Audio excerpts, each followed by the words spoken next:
કે તેમણે બહુ સરસ રીતે અમારા નાના યુથને પ્રોત્સાહન આપીને સુંદર ગીતોથી આત્મિક વાતાવરણ ઊભું કર્યું. સગડાના માટે ઈશ્વર પિતાનો પુષ્કળ આભાર માનું છું.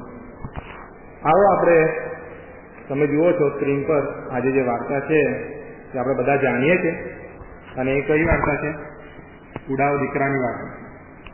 આપણે સગડા એને વાર્તા ખબર છે. અને એની અંદર જતા પહેલા આવો આપણે ટૂંકી પ્રાર્થના રમીએ અને ત્યારબાદ એની અંદર જઈશું. પ્રેમાળ પ્રભુજી, તમારા નિયમ શાસ્ત્રમાંની આશ્ચર્યકારક વાતોનું અવલોકન કરવા માટે અમારી આંખો ઉગાડો. પ્રભુ ઈસુ ખ્રિસ્તના નામમાં માંગીએ છીએ. આમેન.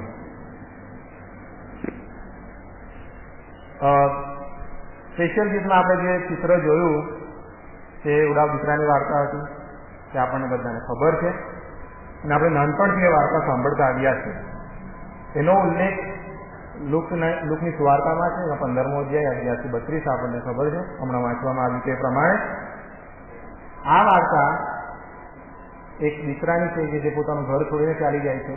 બસકરીમાં બધી પોતાની સંપત્તિ ઉડાવી દે છે અને પોતાના પાપનું ભાન થાય છે ત્યારે પાછો ફરે છે. એ આપણે બધા જાણીએ છીએ. પણ એ સમજવું કે આ વાર્તા ફક્ત એક દીકરાની છે તે ભૂલ ભરેલું છે. આ વાર્તામાં આપણે એવી અનેક બાબતો જોવાના છે કે જેની અંદર કદાચ હજી સુધી આપણે એવું સાંભળ્યું હશે નહીં. મૂળભૂત રીતે આપણે આ વાર્તાને 2 અંકમાં, નાટક ચાલતું હોય એવા 2 અંકમાં પાઠ કરીએ છીએ. અંક પહેલો અને અંક બીજો. પણ એની સાથે 3 દ્રષ્ટિકોણ જોવાના છે. પહેલો દ્રષ્ટિકોણ આપણે જે સંડે સ્કૂલમાં શીખવવામાં આવે છે, સંડે સ્કૂલનો સમજણનો દ્રષ્ટિકોણ છે. બીજો દ્રષ્ટિકોણ અત્યારે જે આપણે સમજીએ છીએ, વાસ્તવિક જીવનમાં કેવી રીતે આ વાર્તાને સમજીએ છીએ તે દ્રષ્ટિકોણ છે. અને ત્રીજો થોડો ઉપર છે, તે થિયોલોજીકલી કેવી રીતે આ વાર્તા સમજાય છે તેની પર, ઈશ્વર વિદ્યાના નિષ્ણાતો કેવી રીતે આ વાર્તા સમજાવે છે તેની ઉપર એક ત્રીજો દ્રષ્ટિકોણ જોવાના છે. 2 અંક અને 3 દ્રષ્ટિકોણ. આ વાત એક નાના ભાઈની છે, પણ તેની સાથે સાથે એક મોટા ભાઈની પણ છે. હવે આપણે બધા નાના છોકરાઓને વાર્તા માનતા હોઈએ છીએ. સંડે સ્કૂલના શિક્ષકો પોતાના છોકરાઓને, મા બાપ તરીકે આપણે પોતાના છોકરાઓને વાર્તા માનતા હોઈએ છીએ. હવે એ વાર્તામાં જો તમે જોયું હોય તો એક ટિપિકલ પદ્ધતિ હોય છે, ફોર્મ્યુલા એક હોય જ છે એક વાર્તામાં. એનો પહેલો ભાગ હોય છે કે ભાઈ તમે એ વાર્તાનું બેકગ્રાઉન્ડ ક્રિએટ કરો. બીજો ભાગ એ હોય છે કે તમે એની અંદર પોતાનો પ્રોબ્લેમ ઇન્ટ્રોડ્યુસ કરો કે આ વાર્તામાં ભાઈ આ પ્રોબ્લેમ થયો. અને ત્રીજો ભાગ એનું સોલ્યુશન છે. અને પછી વાર્તાનો અંત આવે છે. કોઈ પણ વાર્તામાં આ 3 વસ્તુ હોય જ છે. પણ આપણે જોઈએ છીએ કે આ પ્રભુ ઈસુ ખ્રિસ્તનું જે દ્રષ્ટાંત છે ઉડાવ દીકરાનું, તેની અંદર પ્રભુ ઈસુ ખ્રિસ્ત આ ફોર્મ્યુલા ફોલો કરતા નથી. અને શું કરે છે તે આપણે આગળ જોઈશું. અંક પહેલો, કેવી રીતે ચાલુ થાય છે આ વાર્તા? એક સ્પીચ આપવામાં આવે છે. ઉડાવ દીકરો પોતાના બાપ પાસે જઈને પોતાની સંપત્તિ માંગે છે. પૂંજીમાંથી મારી મિલકત તમે મને પાછી આપી દો, એમ કહેવામાં આવે છે. એટલે પોતે સ્પીચથી અંક પહેલો ચાલુ થાય છે. હવે જો આપણે પિતાઓ હોઈએ અને આપણા 2 બાળકો હોય તો આપણા મૃત્યુ પછી આપણી સંપત્તિના 2 ભાગ કરવામાં આવે. 2/3 ભાગ, 2/3 જે સંપત્તિનો ભાગ છે તે મોટા દીકરાને મળે અને 1/3 એટલે 1/3 ભાગ એ નાના દીકરાને મળે. એવું બિબ્લિકલ સેટિંગમાં એવું છે. જે જૂના જમાનાના મધ્ય પૂર્વના દેશોમાં જે પિતાઓ હતા તે આવી રીતે કરતા હતા. માટે આ દીકરો તો નાનો હતો, મોટા ભાઈને તો કશું એને માંગ્યું હજી સુધી માંગ્યું નથી. નાનો દીકરો માંગી રહ્યો છે. હવે એ માંગી રહ્યો છે તેનો અર્થ શું થાય? ક્યારે ભાગલા પડતા? જ્યારે પિતા મૃત્યુ પામે ત્યારે. હવે આ છોકરો શું કરે છે? નાનો દીકરો એ પોતાના બાપ પાસે પોતાનો હિસ્સો માંગે છે. એનો અર્થ એમ થાય કે તે એવું ઈચ્છે છે કે કાશ મારા પિતા મૃત્યુ પામ્યો હોય. એટલે એને એટલો લગાવ નથી પિતા સાથે. એને શેમાં ઇન્ટરેસ્ટ હતો? પિતાની વસ્તુઓમાં, એમની સાથે જોડાયેલા માન અને મોભામાં. પણ એમના હૃદય સાથે એને કોઈ નિસ્બત હતી નહીં. અને આવું એ વખતના સાંભળનારાઓને કેવું લાગ્યું હશે? આપણને કેવું લાગે કે આપણે કોઈ પોતાના પિતાને જઈને માંગીએ કે લાવો ભાગ આપી દો, અને એમ વીસ છે કે આપણો પિતા મરી જાય, કેવું લાગે? તપ થઈ જાય. એ લોકો પણ તપ થઈ ગયા હતા અને આશ્ચર્ય પામ્યા હતા. હવે આપણે જો આવા પિતા હોઈએ અને આપણો દીકરો આપણી પાસે આવું માંગે તો આપણે કેવો પ્રતિભાવ આપીએ? આપણે કેવો પ્રતિભાવ? પિતા તરીકે આપણે શું કહીએ? મારીએ, શાબ્દિક પ્રહારો કરીએ, ઘરની બહાર કાઢી મૂકીએ. મધ્ય પૂર્વના દેશના પિતાઓ પણ આવું જ કરતા. આપણે જેવા પિતા છે તેઓ એવા જ પિતા હતા અને તેઓ આવું જ કરતા. પણ વાર્તા આપણને શું કહે છે? આપણે વાર્તા જાણીએ છીએ, રિપીટ નથી કરતો. શું કહે છે આપણને વાર્તા? પિતાએ શું કર્યું? એવું કર્યું? શું કર્યું? સંપત્તિ વહેંચી આપી. બરાબર? શું કહેવામાં આવે છે ત્યાં? પોતાની પૂંજીમાંથી પૂંજી વહેંચી આપી. એમ કે પૂંજી. હવે પૂંજી જે શબ્દ છે અહીંયા, તેનો ગ્રીક શબ્દ, નવો કરાર ગ્રીકમાંથી ટ્રાન્સલેટ થયો છે, માટે અહીંયા જે પૂંજી માટે જે શબ્દ વાપરવામાં આવ્યો છે ત્યાં તેનો અર્થ થાય છે બાયોસ, BIOS. બાયોસ. બાયોસ એટલે આપણે જાણીએ છીએ બાયોસ પરથી ઘણા બધા શબ્દો ડિરાઈવ થાય છે. બાયોલોજી થાય છે, જીવ વિજ્ઞાન બાયોસ પરથી આવે છે. બાયોટેકનોલોજી થાય છે, એ બધા બાયોસ પરથી આવે છે. બાયોસ એટલે શું? જીવન સાથે લાગતું વળગતું કંઈ હોય તેને બાયોસ કહેવાય. બાયોસ એટલે જીવન, જીવનનો સ્ત્રોત. હવે જ્યારે નાનો દીકરો એમ કહે છે કે તમે તમારી પૂંજીમાંથી મને વહેંચી આપો, એટલે ટૂંકમાં શું કહેવા માંગો છો? કે તમે તમારા જીવનના 2 ભાગ કરી દો અને એમાંનો 1 ભાગ મને આપી દો. હવે પિતાની પૂંજી શું હતી? સંપત્તિ કઈ હતી? એ જમાનામાં જે સંપત્તિ હતી તે લોકોની જમીન હતી. અત્યારે કેવી જમીન છે? જેની પાસે વધારે જમીન તે વધારે પૈસાદાર. એવું નથી? દેશી ગામોમાં તો ખેતરો વેચાય તો કેટલું આવે છે. એવું જ તે વખતના સમયમાં જેટલા વધારે તમારી પાસે ખેતર, જેટલી વધારે સંપત્તિ, એટલો તમારું શું વધે? માન અને મોભો વધે. જેની સાથે શું જોડાયેલું હતું? જમીન સાથે એમનું વ્યક્તિત્વ જોડાયેલું હતું.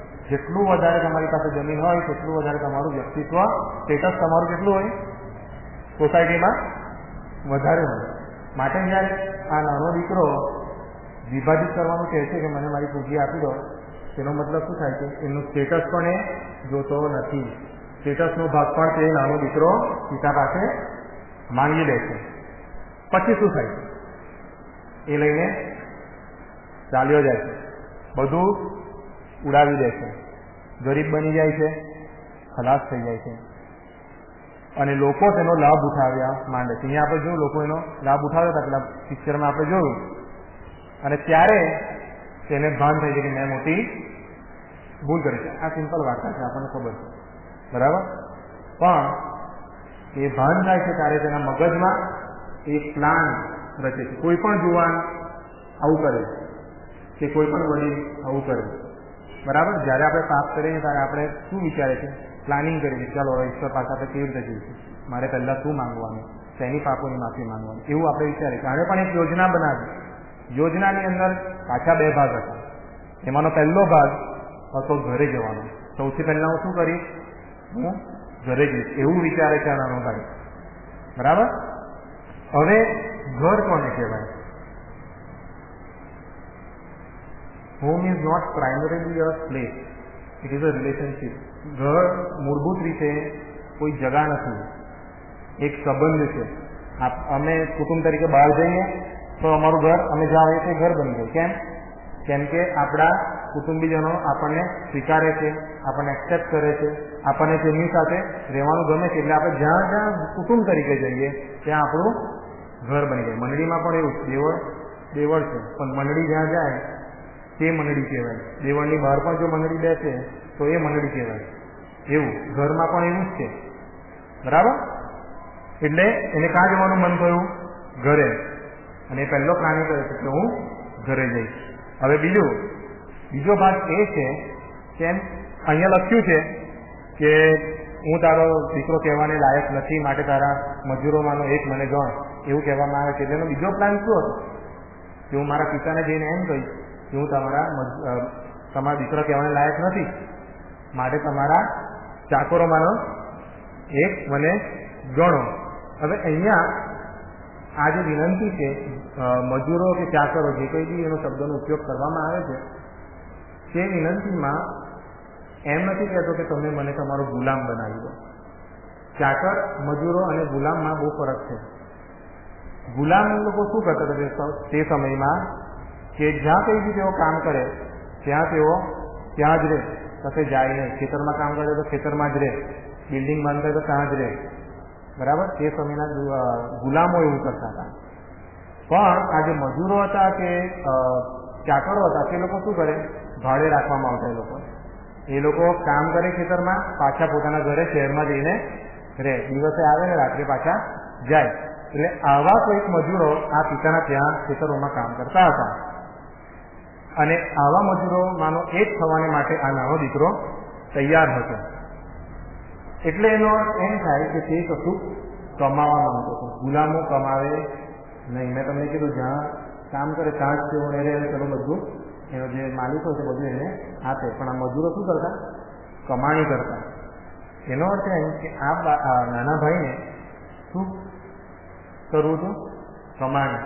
આ કમાણી કેમ કરવી છે? એને ખબર હતી કે એને શું કર્યું છે.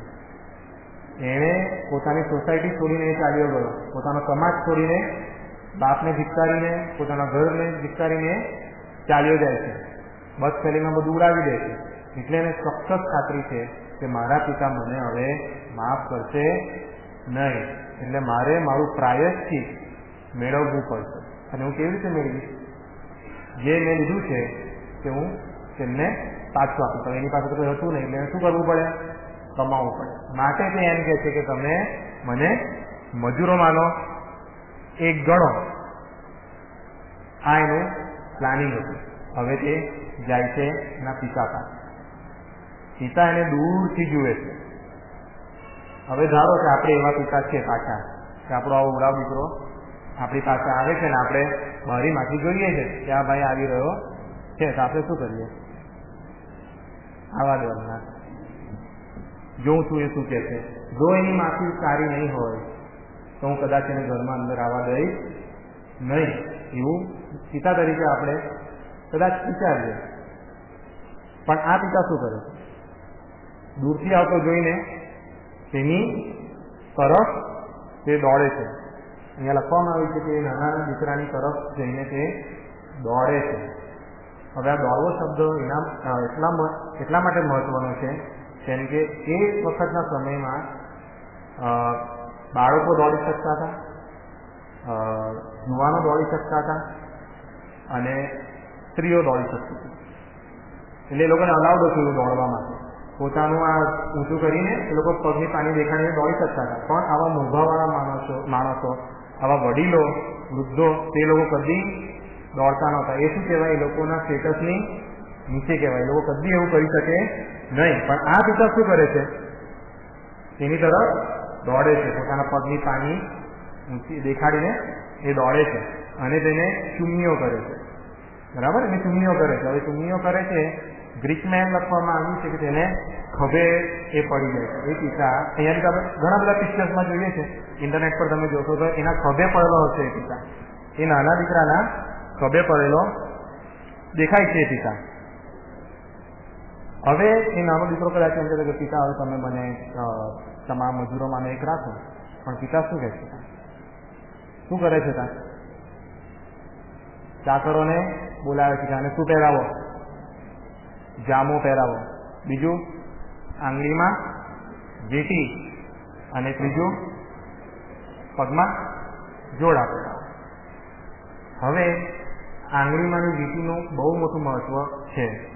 તે વખતના સમયમાં જ્યારે કોન્ટ્રાક્ટ કરવામાં આવતા, કોન્ટ્રાક્ટ સીલ કરવામાં આવે કે ડીલ સ્ટ્રક થાય ત્યારે શું કરવામાં આવે કે એ લોકોની જે વીંટી હોય તેનાથી સ્ટેમ્પ કરવામાં આવે. અત્યારે આપણી પાસે સ્ટેમ્પ પેપર ને એ છે, પણ ત્યારે એવું નહોતું. ત્યારે લોકો શું કરતા, રાજાઓમાં પણ એવું હતું, રાજાનો સીલ જોઈએ. એવી રીતે આ કુટુંબ માટે પણ એક આ જે વીંટી હતી, કુટુંબની વીંટી, તે સીલ તરીકે વાપરવામાં આવતી હતી. પુત્ર એક બાજુ એમ કહે છે કે ભાઈ હું તમારા દીકરા કહેવાને લાયક નથી, તમે મને ચાકરો તરીકે ગણો. પણ પિતા શું કરે છે? એક જ ઝટકામાં તેને પોતાનું પુત્રપણું આપી દે છે. એને પુત્ર તરીકે સ્વીકારી દે છે. એક જ ઝટકામાં તેને સંપૂર્ણ કૃપા દ્વારા પુત્રપણું એના પર થોપી દેવામાં આવે છે.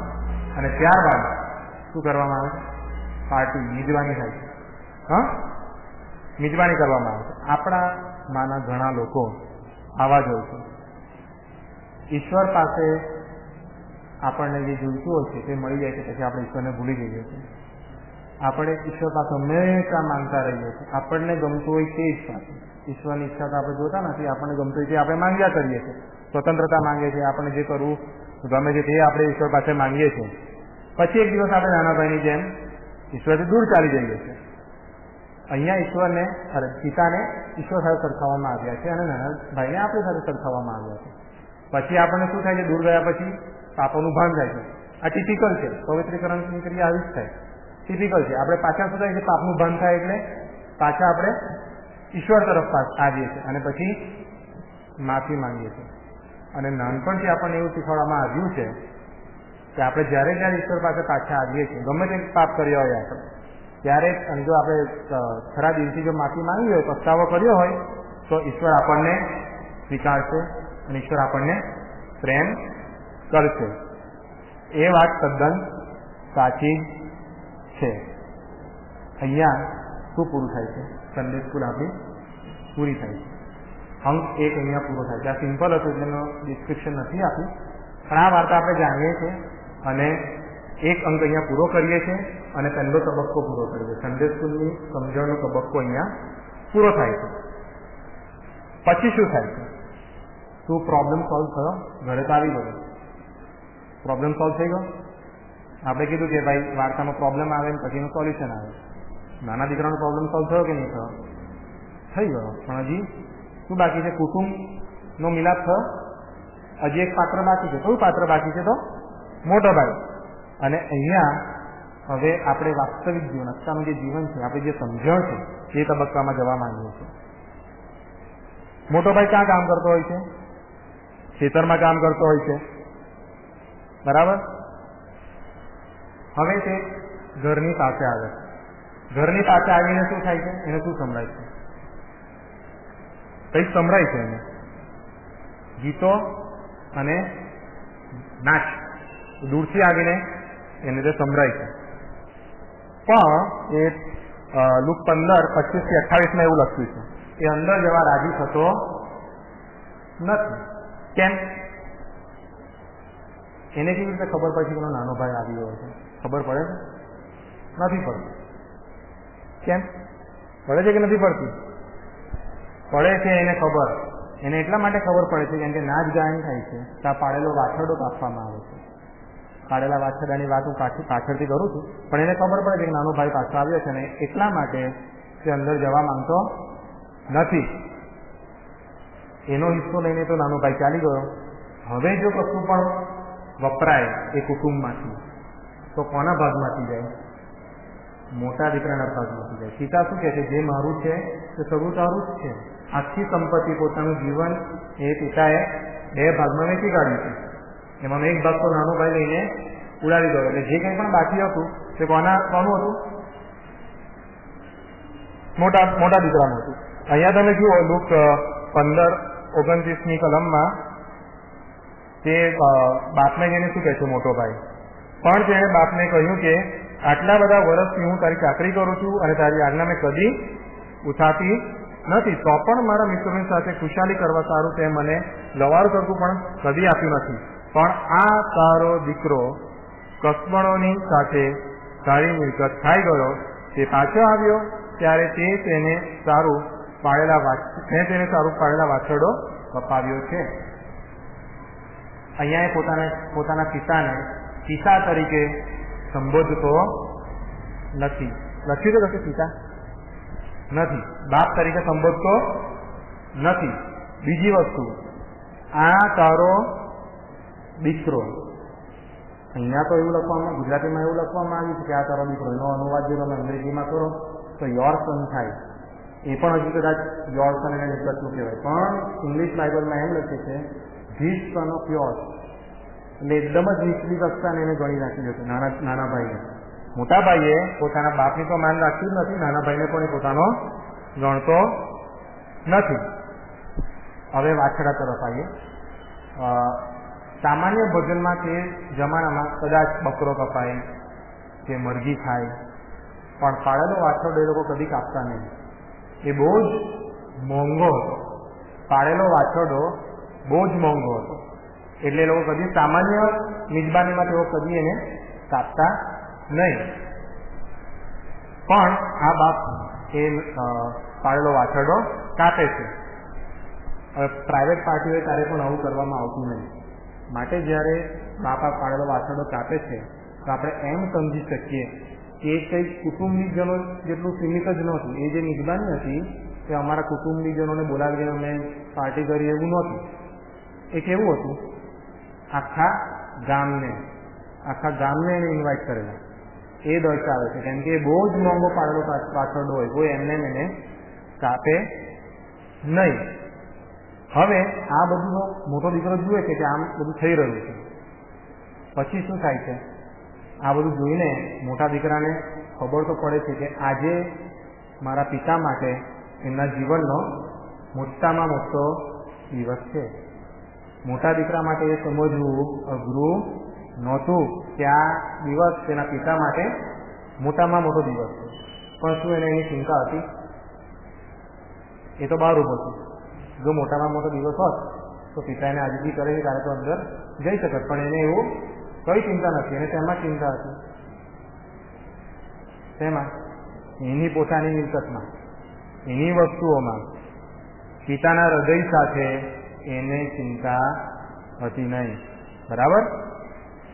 પિતા મોટા ભાઈ સાથે પણ બહાર વાત કરવા જાય છે અને તેને કહે છે કે ભાઈ બધું સગડું તારું જ છે, જે છે તે મારું તારું જ છે, કેમ કે 2 ભાગ પાડેલા તેમાંનો 1 ભાગ લઈને તો તારો નાનો ભાઈ ચાલી ગયો છે. હવે જે બચ્યું છે તે કોનું છે? તારું જ છે. પણ મોટા ભાઈને શું થાય છે કે ભાઈ હવે મારું જ છે, તો મારા આ જે મિજબાનીઓ થાય છે, હવે જે કંઈ પણ નાના ભાઈના લીધે એની પાછળ જે ખર્ચ લાગશે તે કોનો લાગશે? મોટા ભાઈનો લાગશે.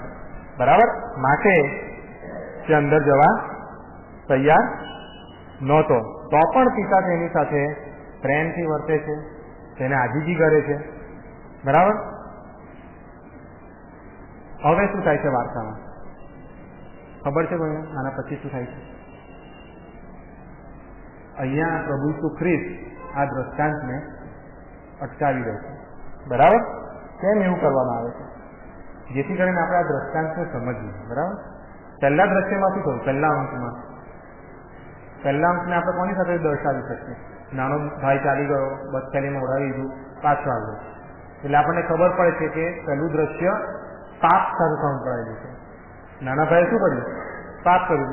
મા બાપ પિતાને માનહાનિ કરી, પોતાની સંપત્તિ લઈને ચાલી ગયો અને ઉડાવી દીધો. એ આપણને સમજણ પડે છે. પણ બીજા દ્રશ્યમાં શું થયું છે? આપણે 2 દીકરાને જોઈએ છે. એક સારો છે અને એક ખરાબ છે, પણ બેવ પિતાથી દૂર છે. બેવને તેની અંદર ઇન્ટરેસ્ટ હતો, પિતાની વસ્તુઓમાં. તેઓ પોતાને મનગમતી બાબતો પિતા પાસે મેળવવા માટે પિતાનો ઉપયોગ તેઓ કરતા હતા. મનગમતી બાબતો એટલે સંપત્તિ હોઈ શકે, પિતાનો હોદ્દો હોઈ શકે. બરાબર? પણ એ લોકોની રીત અલગ હતી. એક બહુ ખરાબ થઈને એમ કરતો હતો, ત્યારે બીજો બહુ સારો થઈને એમ કરતો હતો. બરાબર? એ બેમાં એટલો જરાક તફાવત હતો. બીજા શબ્દોમાં આપણે જો મોટા ભાઈને જોઈએ તો મોટા ભાઈને તેના બાપથી દૂર રાખતી બાબત તેનું પાપ નહોતું, પણ તેનું સારાપણું હતું, તેનું પોતાનું ન્યાયપણું હતું. એમ કહે છે કે ભાઈ મેં તો તમારી કદી આજ્ઞા ઉઠાતી જ નથી, પણ તો પણ તમે મારી સાથે એક લવારું સરખું તમને આપ્યું નથી. એ શું દર્શાવે છે? એ પોતાને શું ગણે છે? સારો ગણે છે. પોતાને શું ગણે છે? ન્યાયી ગણે છે. The moment we think that we are better than others, ત્યાં સમજી જવાનું કે આપણે કેવા છે? મોટા દીકરા જેવા છે. મંડળીમાં પણ જો આપણે એવું ધારીએ કે હું એના કરતાં સારો છું, મને એના કરતાં વધારે આવડે છે, એવું ધારીએ, એવું માનીએ મનમાં, તો શું થાય? આપણે કોની સાથે સરખાવવામાં આવીએ છીએ? આપણા સારાપણામાં આપણે અભિમાન કરીએ છીએ મોટા દીકરાની જેમ. બરાબર? નાનો ભાઈ ઘર છોડી જાય છે, અનાજ્ઞાનથી થઈને પોતાની ઈચ્છા કરવા માંગતો હતો, પણ મોટો ભાઈ ઘરમાં રહીને અને આજ્ઞાનથી થઈને પોતાની ઈચ્છા કરાવવા માંગતો હતો. પણ ઈસુ આપણે શું કહે છે કે આ બે જણા ખોવાયેલા હતા, ઈશ્વરથી દૂર હતા. આ બે પ્રકારની લોસનેસ છે. લોસનેસ એટલે બે પ્રકારનું ખોવાવું છે. હા, આપણે બે પ્રકારે આપણે ખોવાઈ શકીએ છીએ ઈશ્વરથી. બરાબર? આપણે જેટલા અનૈતિકતા અને અધર્મીપણાને લીધે ઈશ્વરથી દૂર થઈએ છીએ, તેટલા જ દૂર નૈતિકતા અને ધાર્મિકતાથી પણ થઈ શકીએ છીએ. પાછું વાંચું છું, આપણે જેટલા અનૈતિકતા અને અધર્મીપણાને લીધે ઈશ્વરથી દૂર થઈ શકીએ છીએ, તેટલા દૂર નૈતિકતા અને ધાર્મિકતાને લીધે પણ થઈ શકીએ છીએ. આપણામાંના ઘણા આ મોટા ભાઈના જેવા છીએ. જો આપણે આપણા હૃદયોમાં એમ માનતા હોઈએ કે હું ખ્રિસ્તી રહેવા બહુ પ્રયત્ન કરું છું, હું પ્રાર્થનાઓ કરું છું, હું દેવળમાં નિયમિત જાઉં છું, નિયમો પાળવામાં હું ધ્યાન રાખું છું, માટે ઈશ્વર તમારે મારી પ્રાર્થના સાંભળવી જોઈએ, મને જે જોઈતું હોય તમારે મને આપવું જોઈએ, મને સારું જીવન આપવું જોઈએ, અને હું જ્યારે મૃત્યુ પામું ત્યારે તમારે મને સ્વર્ગમાં લેવો જોઈએ. જો આપણે આવું ધારતા હોઈએ તો ઈસુ આપણું મોડેલ છે, ઈસુ આપણા બોસ છે, ઈસુ આપણું ઉદાહરણ છે, પણ ઈસુ આપણા કારનાર નથી. આપણે પોતે આપણા કારનાર તરીકે માનીએ છીએ. આપણે આપણી નૈતિકતા અને ધાર્મિકતાથી ઈશ્વર પાસેથી આપણને જોઈતી બાબતો મેળવીએ છીએ. આપણી નૈતિકતા અને આપણી ધાર્મિકતા એ લોકોને આપણે સાધન બનાવી દઈએ છીએ, જેથી કરીને આપણને ઈશ્વર પાસે વસ્તુ જોઈએ છે તે આપણને મળી શકે. મોટા ભાઈઓ ઈશ્વર પાસેથી મેળવવા તેમની આજ્ઞા માને છે, પણ જે ખરા ખ્રિસ્તીઓ છે, આપણામાંના ખરા ખ્રિસ્તીઓ જે છે, તે ફક્ત ઈશ્વરને જ માંગે છે અને માટે ઈશ્વરની આજ્ઞા પાડે છે. મોટા ભાઈઓ જો હોઈએ આપણે તો આપણે ઈશ્વરની વસ્તુઓ મેળવવા માંગીએ છીએ, પણ જો ખરા ખ્રિસ્તી હોઈએ તો આપણને કોની જરૂર છે? ઈશ્વર પોતેની, એમની વસ્તુઓની નહીં. નાનો દીકરો ખોવાઈને પાછો આવે છે, પણ મોટો દીકરો ત્યાં રહીને ખોવાયેલો હોય છે. હવે આ જે તમને સમજણ આપવામાં આવી, એક અંક 2 નો અંત આવે છે, આ જે સમજણ છે વાસ્તવિકતાની સમજણ છે. બરાબર? બીજા તબક્કાની. આપણામાંના ઘણા માને છે કે ઈશ્વર સારા લોકોને ચાહે છે. આપણે માનીએ છીએ કે ઈશ્વર સારા લોકોને ચાહે છે, પણ એવું નથી. ઈશ્વર હંમેશા બદલાણ પામેલા લોકોને ચાહે છે. સારા લોકો તો હિન્દુઓ પણ છે, મુસલમાનો પણ છે, એ લોકો પણ સારા છે, સારા કાર્ય એ લોકો પણ કરે છે. પણ જો એ લોકો બદલાણ પામતા નથી, કે આપણામાંના પણ કોઈ બદલાણ પામતા નથી, તો ઈશ્વર આપણને ચાહતા નથી. ઈશ્વર ચાહે છે કે આપણે બદલાણ પામીએ. બરાબર? સારા હોવું સારું છે, પણ બદલાણ પામવું ઇનેવિટેબલ છે, એટલે પામવું જ જોઈએ. બરાબર? ભલે આપણે ઉપરથી સરખા દેખાતા હોઈએ, બદલાણ પામેલા પણ અને તારણ ન પામેલા પણ, બેવ સરખા જ દેખાય, કેમ કે બેવ સારા જ કામ કરતા હોઈએ, પણ અંદરની બેવ અલગ છે. નાના અને મોટા ભાઈની જેમ તેઓ અંદરથી અલગ છે. હવે જે આપણે સમજણ જોવા માંગીએ છીએ તે થિયોલોજીકલ સમજણ છે, ઈશ્વર વિદ્યાની સમજણ છે, અને એમાં હું થોડો સ્લો જઈશ. આપણે જો આ દ્રષ્ટાંત જોઈએ તો 15મા અધ્યાયની પહેલી કલમમાં અને બીજી કલમમાં આપણને 2 ગ્રુપ જોવા મળે છે. દાણીઓ અને પાપીઓનું એક ગ્રુપ છે, અને બીજું ગ્રુપ છે ફરોશીઓનું અને શાસ્ત્રીઓનું. હવે આ જ્યારે હું કહું છું ત્યારે તમને સમજણ પડી ગઈ હશે કે હું કોની વાત કરું છું. દાણીઓ અને પાપીઓને કોની સાથે સરખાવવામાં આવ્યા છે? નાના ભાઈ સાથે. ત્યારે ફરોશીઓ અને શાસ્ત્રીઓને કોની સાથે સરખાવવામાં આવ્યા છે? મોટા ભાઈ સાથે. બરાબર? પણ એ શું કહે છે કે આ 2 લોકો ઈશ્વરથી દૂર હતા. હવે દ્રષ્ટાંતમાં આપણે જોઈએ છીએ કે આ 2 પ્રકારના લોકો આ દુનિયામાં હાજર છે. અત્યારે પણ આ 2 પ્રકારના લોકો હાજર છે, અને તેઓ ઈશ્વર સાથે સંબંધમાં તો છે જ. ઉડાવ દીકરો પણ એના બાપ સાથે સંબંધમાં તો હતો જ, અને મોટો દીકરો પણ એના બાપ સાથે સંબંધમાં તો હતો. જેવી રીતે આ 2 પ્રકારના લોકો ઈશ્વર સાથેના સંબંધમાં તો છે જ. પહેલો પ્રકાર કયો છે? સ્વચ્છંદી, મારે જે કરવું હશે તે હું કરીશ, એક પ્રકારના લોકો. બીજા કેવા છે? પોતાનું ન્યાયપણું પુરવાર કરનારા લોકો, પોતાની નૈતિકતાથી કામ કરનારા લોકો. એ બે પ્રકારના લોકો.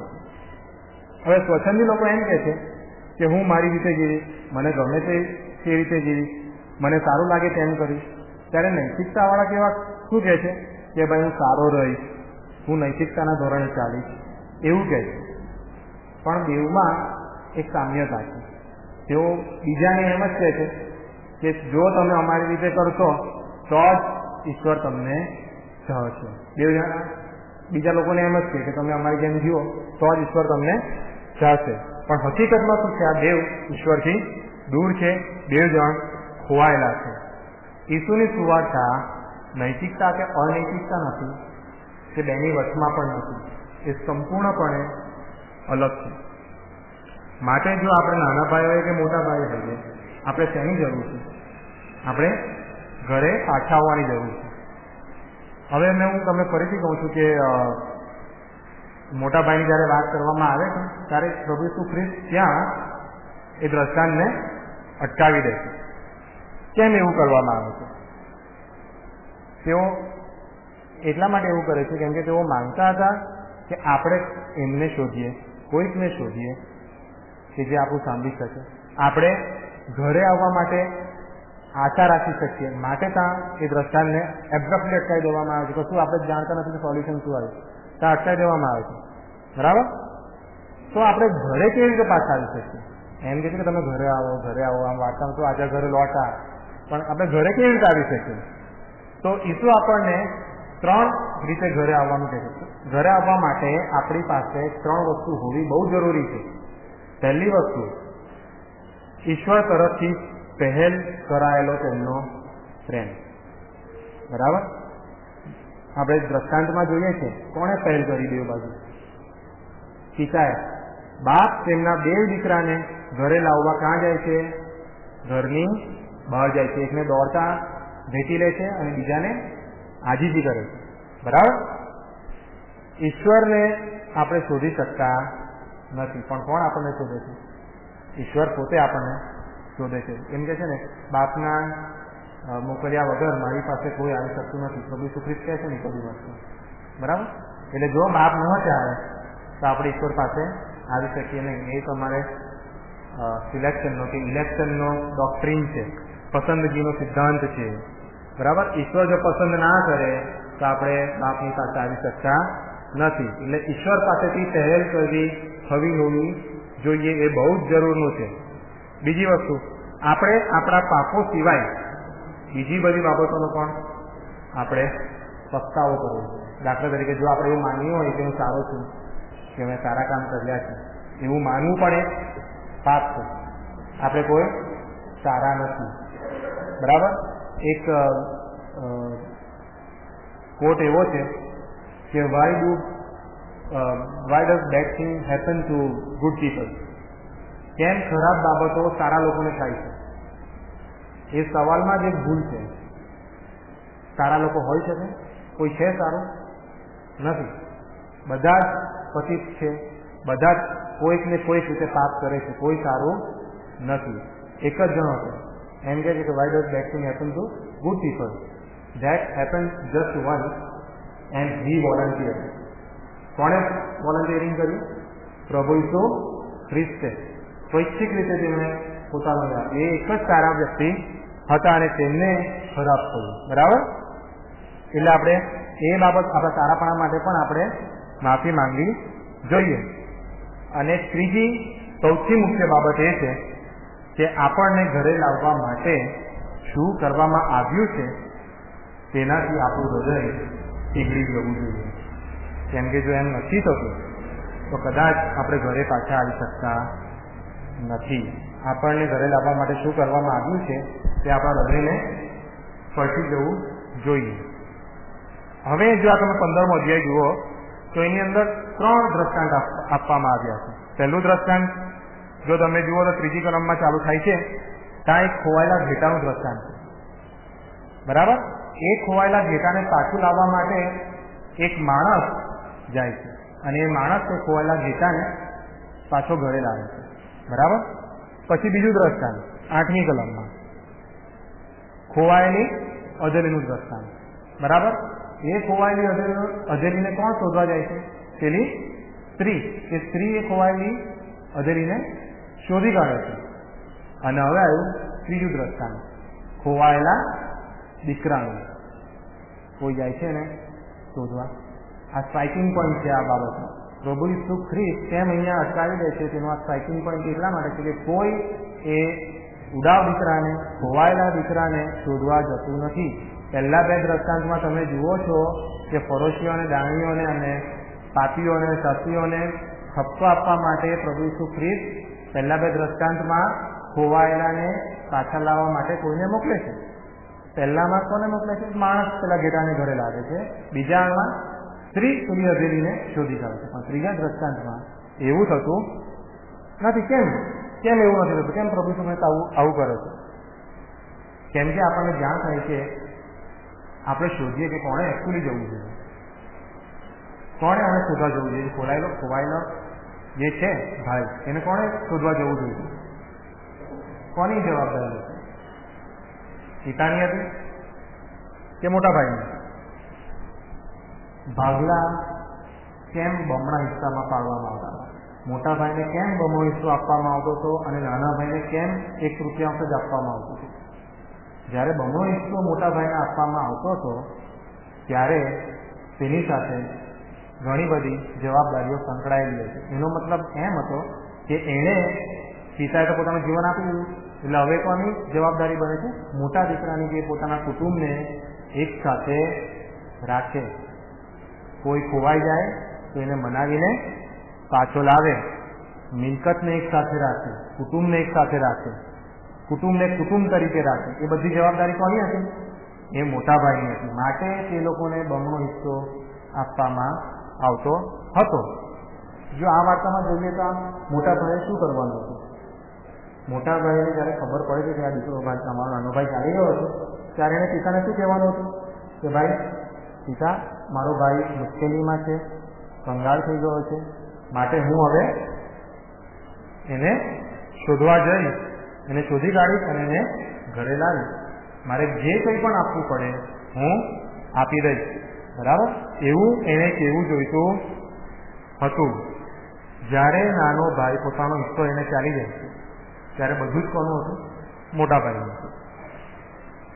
માટે જ્યારે નાનો ભાઈ પાછો ઘરે આવે છે ત્યારે જે કંઈ પણ તેના માટે કરવામાં આવે છે, એટલે કે જામો, વીંટી, વાછરડો, એ બધું બી કોનું હતું? મોટા ભાઈનું હતું. અને મોટા ભાઈની મિલકતમાંથી તેનો ખર્ચ થતો હતો. જો એ જામો, વીંટી અને વાછરડો કાપવામાં આવે તો કોની એમાંથી જાય? મોટા ભાઈની મિલકતમાંથી જાય. એ મફત નહોતું, એ બહુ ખર્ચાળ હતું. અને એનો ખર્ચ કોણ ઉઠાવવાનો હતો? મોટા ભાઈના માથે. મોટા ભાઈના અકાઉન્ટમાંથી આ બધું જતું હતું. નાના ભાઈ માટે એવું હતું? નાના ભાઈ માટે શું હતું? તદ્દન મફત. પણ ખર્ચાળ કોના માટે હતું? મોટા ભાઈ. નાના ભાઈ માટે નરી કૃપા હતી, મોટા ભાઈ માટે તે ખૂબ ખર્ચાળ હતું. માટે આપણે મનુષ્ય તરીકે પણ આપણને એક મોટા ભાઈની જરૂર છે. આ વાર્તાના સંદર્ભમાં જોઈએ તો મોટો ભાઈ કોણ છે? બે ગ્રુપ હતા ને, દાણીઓ અને પાપીઓ, ફરોશીઓ અને શાસ્ત્રીઓ. તો આ બેમાંથી મોટો ભાઈ કોણ હતો? કોની જિમ્મેદારી હતી? કોની જવાબદારી હતી? ફરોશીઓ અને શાસ્ત્રીઓની જવાબદારી હતી કે ભાઈ દાણીઓ અને પાપીઓને પાછા લાવે. પણ એમણે એવું કર્યું નહીં. અહીંયા મોટા ભાઈનું ઇન્ક્લુઝન, એટલે આ મોટા ભાઈનો સમાવેશ આ વાર્તામાં એટલા માટે કરવામાં આવે છે જેથી કરીને આપણે ખરા અને સાચા મોટા ભાઈને શોધીએ. બરાબર? આપણો ખરો અને સાચો મોટો ભાઈ કોણ?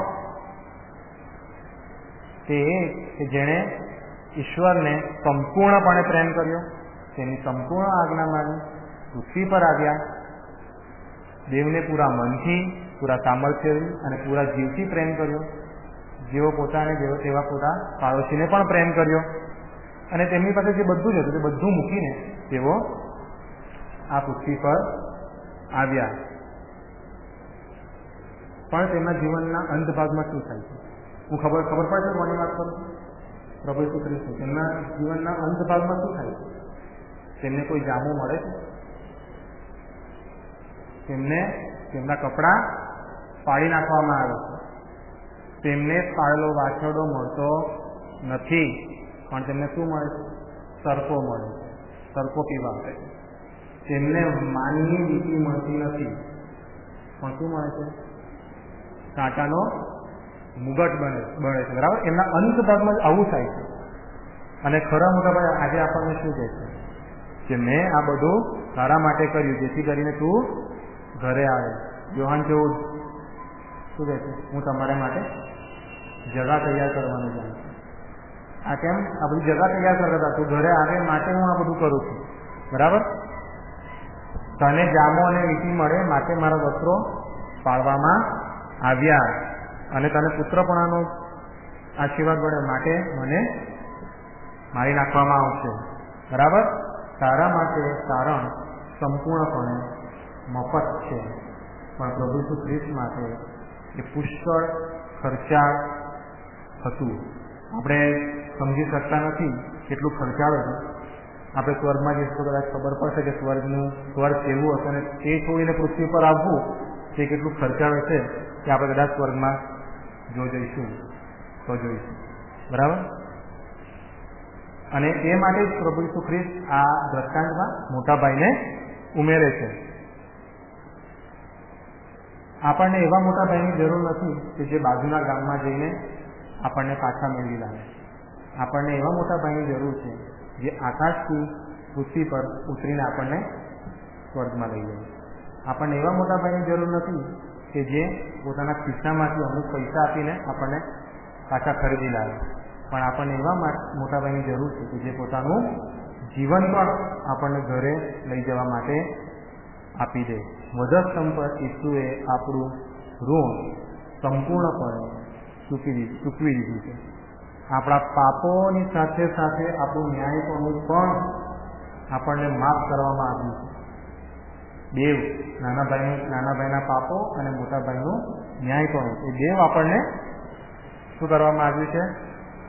માફ કરી દેવામાં આવ્યું છે. અને આ સાંભળીને જો આપણા હૃદયો પીગળી જતા હોય તો જ આપણે ખરા ખ્રિસ્તી કહેવાઈએ, નહીં તો નહીં. વિશ્વ પ્રભુ ભોજનની આવતા રવિવારે છે. અહીંયા મિજબાની થશે પ્રભુનું, એ પવિત્ર આપણે ઉજવીશું. એ ત્યારે પણ એ મિજબાની થયેલી, તો આપણે એ મિજબાની દર મહિનાના પહેલા રવિવારે એ મિજબાનીમાં કેવી રીતે દેવળમાં આવીએ? નાના ભાઈની છે કે મોટા ભાઈની છે? કેવી રીતે આવીએ છીએ? આપણે પોતે જ તપાસવાનું છે. હવે આ જે મિજબાની થતી હતી તે કેમ થતી હતી? જ્યારે પણ આપણે પણ કુટુંબીજનો તરીકે જો ઘરેથી કોઈ પાછું આવે તો આપણે થેન્ક્સ ગિવિંગ કે હોમ કમિંગ કહે છે લોકો, એ આપણે સાથે મળીને ખાઈએ. હું ધારવાડથી પાછો આવ્યો તો અમે લોકોએ સાથે મળીને મિજબાની કરી. કેમ એવું કરવામાં આવે છે? તેનાથી શું થાય છે? આપણા મનોને અને આપણા શરીરોને શું મળે છે? આનંદ પ્રાપ્ત થાય છે. બરાબર? તો આપણે ખરેખર આપણા સ્વર્ગીય ઘરમાં જઈશું ત્યારે કેવો મોટો આનંદ થશે. પિતા કદાચ આપણને ચૂમીઓ કરશે, આપણા ખભે પડી જશે અને આપણા માટે દરવાજાઓ ખોલશે. બાઇબલ પ્રમાણે આપણા મોટા ભાઈને લીધે ઈશ્વર આ દુનિયાને ઘર બનાવવાના છે, ફરીથી ઘર બનાવવાના છે. જો યશાયા તમે જુઓ, યશાયા 25:6-8 અને 5-8 અને 11 તે ઘરનું વર્ણન છે. જો કોઈ વાંચશે તો યશાયા 25:6-8.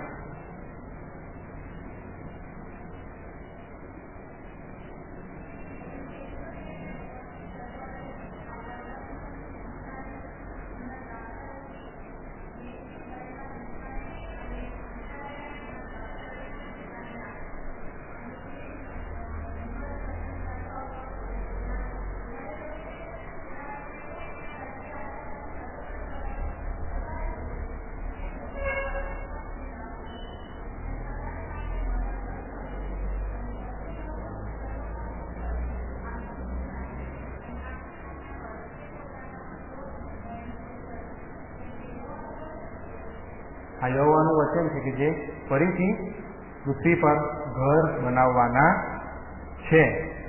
પણ ધારો કે એ ઘર અત્યારે હોય, પ્રભુ યહોવાનું ઘર કે પાછું આવું અત્યારે છે અને અત્યારે આપણે નિગરાની કરી રહ્યા છીએ, તો અત્યારે આપણે કેવું ફીલ કરીએ? ખરેખર જો આપણે નિગરાની કરતી હોય, યહોવા દેવ અહીંયા બેઠા હોય, તો આપણે આપણા મનમાં કેવું ફીલ કરીએ? કોઈ ચિંતા હોય, કોઈની માટે કડવાશ હોય, ઈર્ષા હોય, ક્રોધ હોય? વિચારો કે અહીંયા યહોવા છે તો આપણને એવું થઈ શકે? ના થઈ શકે.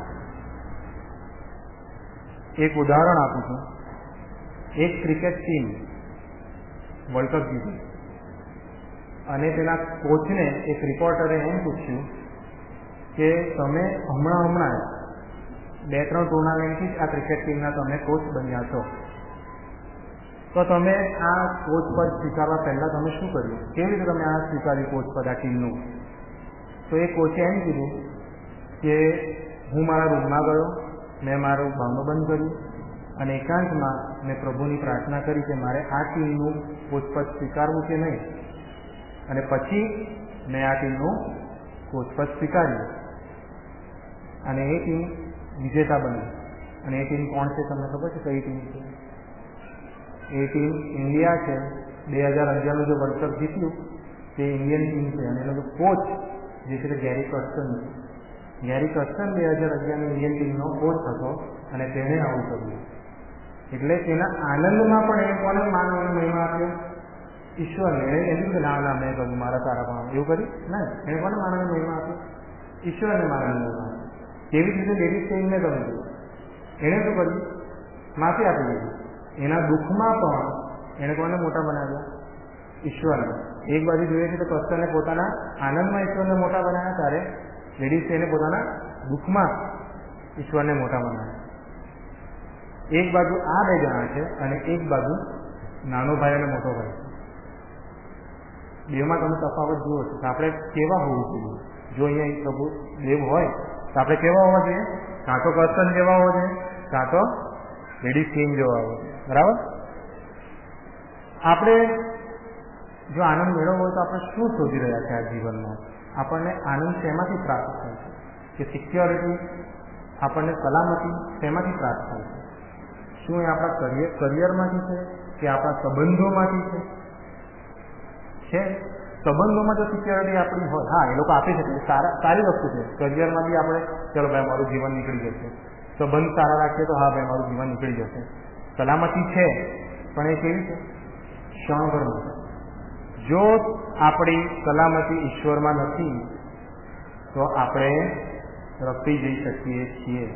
આપણો આત્મા એ ભાર ઉચકી શકતો નથી. એ ફક્ત કોણ ઉચકી શકે છે? પ્રભુ ઈસુ ખ્રિસ્ત. અને માટે પ્રભુ ઈસુ ખ્રિસ્ત આ વાર્તાને અડધેથી અટકાવી દે છે. આપણને આવા ઘરમાં આવવા માટે ઉત્પન્ન કરવામાં આવ્યા છે. ખાલી એમને ઉત્પન્ન કરવામાં આવ્યા નથી કે ચાલો તમે જીવી જાઓ, તમે જેમ ગમે તેમ તમે જીવો. નહીં. આપણને કેમ ઉત્પન્ન કરવામાં આવ્યા છે? જેથી કરીને આપણે ઘરે પાછા આવીએ અને આવા ઘરમાં કે જ્યાં ક્રોધ નથી, ઈર્ષા નથી, કડવાશ નથી, ગુસ્સો નથી, એવા ઘરમાં પાછા આવવા ઉત્પન્ન કરવામાં આવ્યા છે. અને એટલા માટે પ્રભુ દેવ તમને એક સંદેશો આપે છે, આપણને એક સંદેશો આપે છે. અને તેમના પ્રેમપત્રમાં તે સંપૂર્ણપણે પોતાની ઈચ્છા વ્યક્ત કરે છે. એ હું વિડીયો તમને બતાવું, તમે એ જુઓ અને હૃદયથી તેને સાંભળો, જેથી કરીને પ્રભુ આપણે શું કહેવા માંગી રહ્યા છે તે આપણે સમજી શકીએ અને તે આપણા હૃદયને સ્પર્શી શકીએ.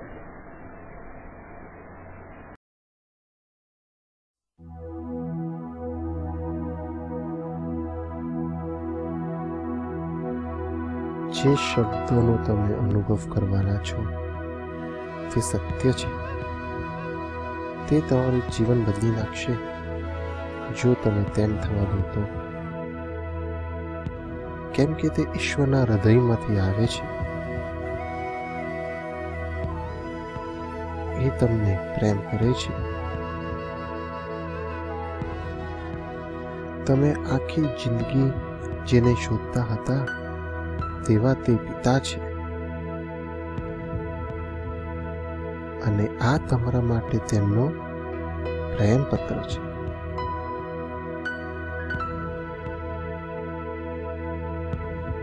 મારા દીકરા,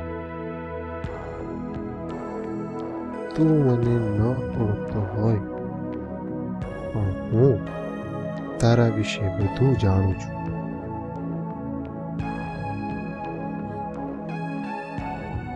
તારું બેસવું તથા ઉઠવું હું જાણું છું.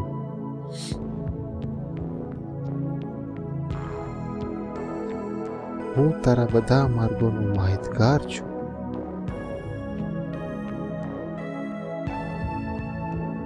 તારા માથાના નિમાણા પણ ગણેલા જ છે.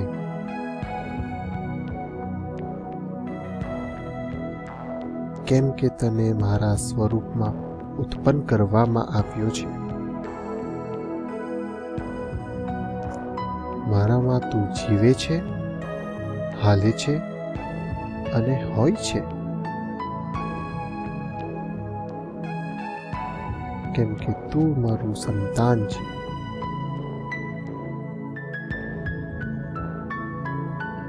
ગર્ભસ્થાનમાં ઘડાયા પહેલા મેં તને ઓળખ્યો હતો. મેં તને અગાઉથી નિર્મિત કર્યો છે.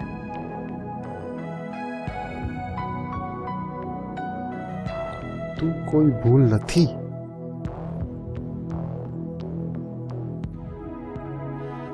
કેમ કે તારા ઠરાવેલા સમયો મારા પુસ્તકમાં લખેલા છે.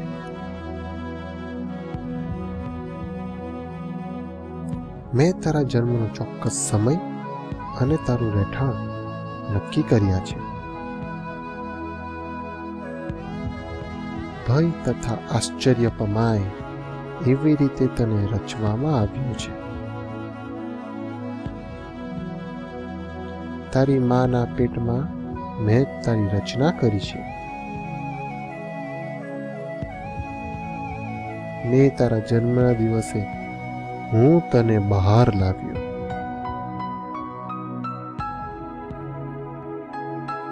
મને નહીં ઓળખનારા દ્વારા મારું ખોટું વર્ણન કરવામાં આવ્યું છે.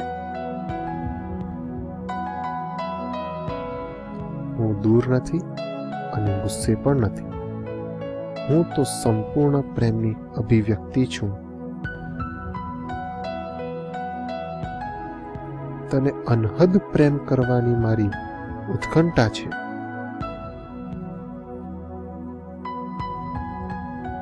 કેવળ એટલે માટે કેમ કે તું મારું બાળક અને હું તારો પિતા છું.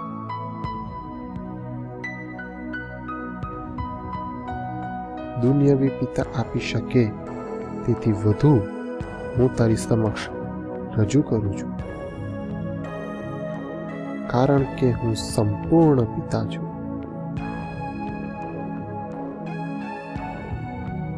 દરેક સારી ભેટ જે તું પ્રાપ્ત કરે છે તે મારા હાથમાંથી આવે છે. કેમ કે હું સગડું પૂરું પાડનાર છું અને તારી સગળી જરૂરિયાતો હું પૂરી પાડું છું. તારા ભવિષ્ય માટેની મારી યોજના હંમેશા આશાથી ભરેલી છે, કારણ કે હું તને અખંડ પ્રીતિથી પ્રેમ કરું છું.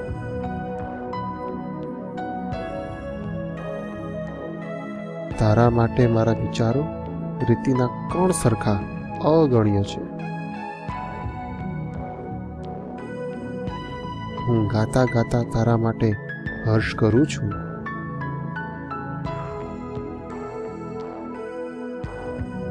તારું હિત કરવાનું કદી ત્યજીશ નહીં.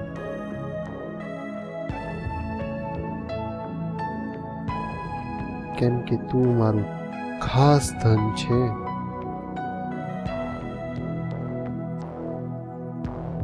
હું તને પૂર્ણ હૃદયથી અને ખરા જીગરથી સ્થાપવા ઈચ્છું છું.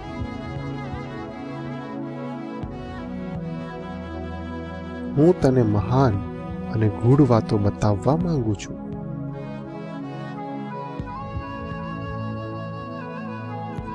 જો તું મને ખરા હૃદયથી શોધશે તો હું તને મળીશ.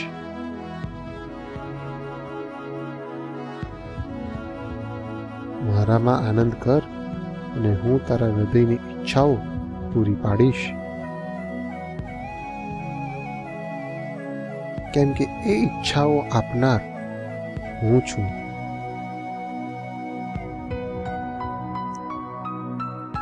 તું કલ્પે તે કરતાં પણ હું તારે માટે પુષ્કળ કરી શકું છું.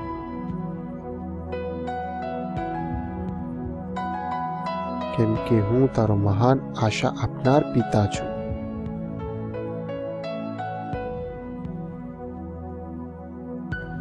તારી મુશ્કેલીઓમાં તને દિલાસો આપનાર પિતા પણ હું છું.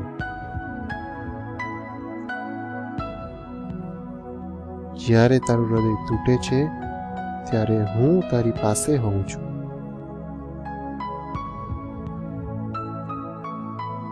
જેમ ભરવાડ ઘેટાને ઉંચકે છે તેમ મેં તને મારા હૃદય પાસે ઉંચકી રાખ્યો છે.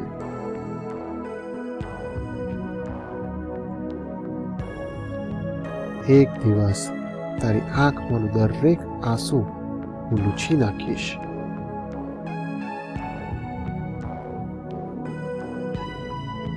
અને પૃથ્વી પર તે સહન કરેલું દરેક દુઃખ હું લઈ લઈશ.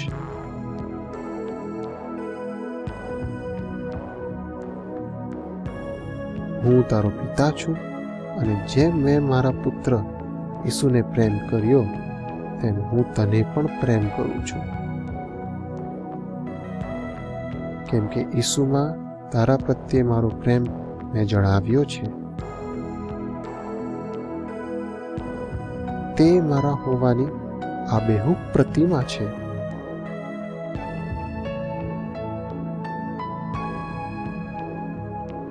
હું તારી સામો નહીં પણ તારી સાથે છું તે દર્શાવવા તે આવ્યો હતો. અને એ કહેવા કે હું તારા પાપોને લેખે ગણતો નથી.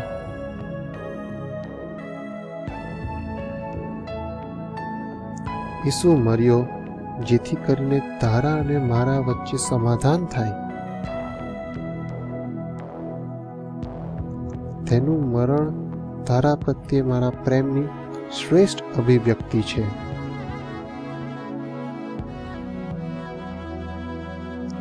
તારા પ્રેમને મેળવવા મેં જે વહાલું હતું તે સગળું આપી દીધું છે.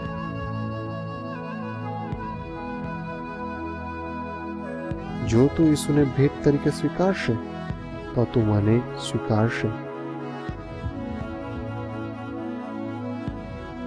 અને કંઈ પણ કદી પણ તને મારા પ્રેમથી જુદો પાડી શકશે નહીં. ઘરે આવ અને આકાશે કદી નહીં જોઈ હોય તેવી હું બિજમાની આપીશ. હું હંમેશા પિતા હતો અને હંમેશા પિતા રહીશ.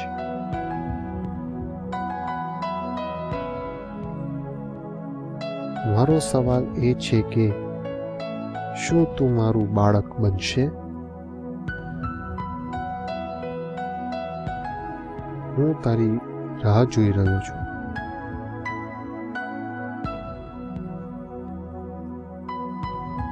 તારા પ્રેમાળ પિતા,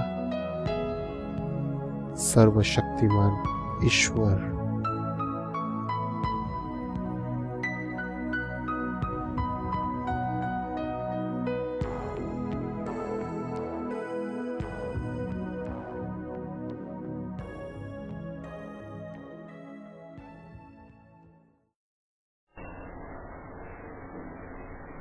આ ઈશ્વરનો આપણા માટે શું હતો? પ્રેમ પત્ર. એટલે બાઇબલ શું છે? ઈશ્વરનો પ્રેમ પત્ર છે. બધી કલમો બાઇબલની, કોઈ ઉમેરો નથી. ઉત્પત્તિ લઈ લઈને સ્પષ્ટીકરણ સુધી આપણે જે જોઈએ છીએ તે ઈશ્વરનો પ્રેમ પત્ર છે. અહીંયા આપણને એક જ સંદેશો પૂરો પાડે છે, તમે પાછા ઘરે આવો. છે કોઈ સબૂત જે પ્રભુ ઈસુ ખ્રિસ્ત કરતાં આપણને વહાલું લાગવું જોઈએ છે? આપણે ગીત ગાયું, સગું મારું ઈસુ છે વાલામાં વાલું. છે કોઈ એવું બીજું સગું? નથી, અને હોય પણ શકે નહીં. જો આપણે ખરા ખ્રિસ્તીઓ હોઈએ તો એવું કોઈ બીજું સગું હોઈ શકે નહીં. માટે પ્રેમથી ઈસુ તમને બોલાવે છે, તમે જલ્દી પાછા આવો. Thank you.